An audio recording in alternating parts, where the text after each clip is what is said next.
মহাভারতে 18 দিন ধরে চলেছিল কুরুক্ষেত্রের যুদ্ধ। তবে যুদ্ধের ভয়াবহতা ও শোকের আসল ছবি দেখা গিয়েছিল যুদ্ধের পর। মহাভারতে কুরুক্ষেত্রের যুদ্ধের পর ঘটেছিল 5টি ভয়াবহ ঘটনা। কি এমন ঘটনা ছিল যা কুরুক্ষেত্রের যুদ্ধের পর ঘটেছিল জানেন কি বন্ধুরা? চলুন বন্ধুরা আজ জেনে নেওয়া যাক।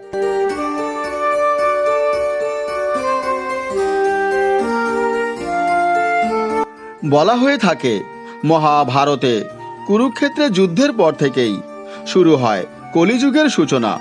মহাভারতের এই যুদ্ধে শুধু পাণ্ডব ও কৌরবদের মধ্যে ছিল না, বহু দেশ এই যুদ্ধে অংশগ্রহণ করে। কুরুক্ষেত্রের এই যুদ্ধকে মহাভারত বিশেষজ্ঞরা একে প্রথম বিশ্বযুদ্ধ বলে উল্লেখ করেছেন।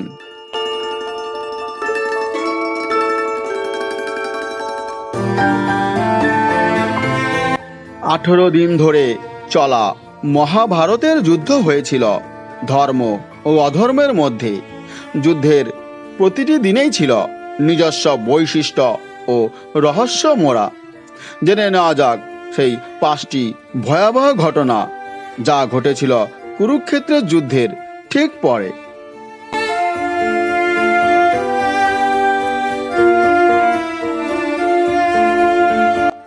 কুরুক্ষেত্রের মুখোমুখি লড়াই করেছিল পাণ্ডব ও কৌরব বাহিনী। এই যুদ্ধে অসংখ্য মানুষের মৃত্যু হয়। এই যুদ্ধে এত রক্তপাত হয়েছিল যে কুরুক্ষেত্রের মাটি পুরো রক্তবর্ণ ধারণ করে। এমনকি আজও কুরুক্ষেত্রে যেখানে হয়েছিল সেই মাটির রং লাল।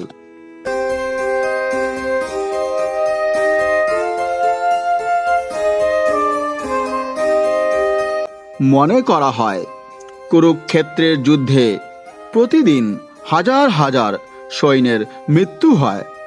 এত বেশি সংখ্যক সেনার মৃত্যু হয়েছিল যে সব মৃতদেহ যুদ্ধের পর সেখান থেকে সরানো সম্ভব হয়নি। যেসব সেনার মৃতদেহ দেখে তাদের শনাক্তকরণ সম্ভব হয়েছিল তাদের মৃতদেহই শুধু পরিবারের হাতে তুলে দেওয়া হয়। বাকি মৃতদেহ যুদ্ধক্ষেত্রেই পড়ে থাকে।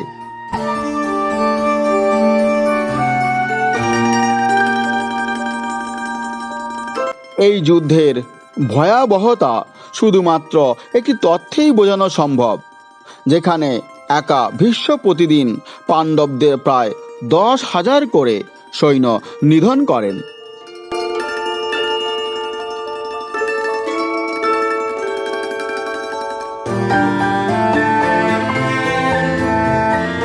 কুরুক্ষেত্রের যুদ্ধে জয়ী হয় পাণ্ডবরা, কিন্তু ভয়াবহ এই যুদ্ধের পর দেশে ধ্বংসাত্মক পরিস্থিতির তৈরি হয়। বহু ভাগে বিভক্ত হয় ভারতভূমি। যুদ্ধের আতঙ্কে মানুষ যেন কথা বলতে ভুলে যায়।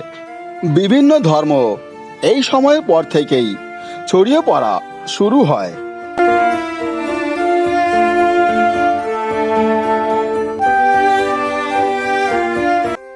কৌরবদের অন্যায়ের বিরুদ্ধে প্রতিশোধ নিতে যুদ্ধ করলেও যুদ্ধের ভয়াবহতা নাড়িয়ে দিয়েছিল পঞ্চপাণ্ডবকেও। তাই যুদ্ধে জয়লাভ করেও রাজত্ব করার ইচ্ছে তাদের মধ্যে মোটেও ছিল না।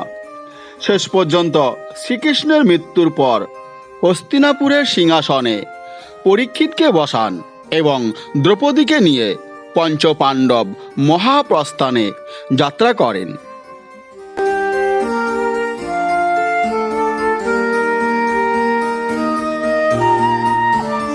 এই ছিল মহাভারত যুদ্ধের 5টি অস্বাভাবিক ঘটনা যা ঘটেছিল এই যুদ্ধের পরেই।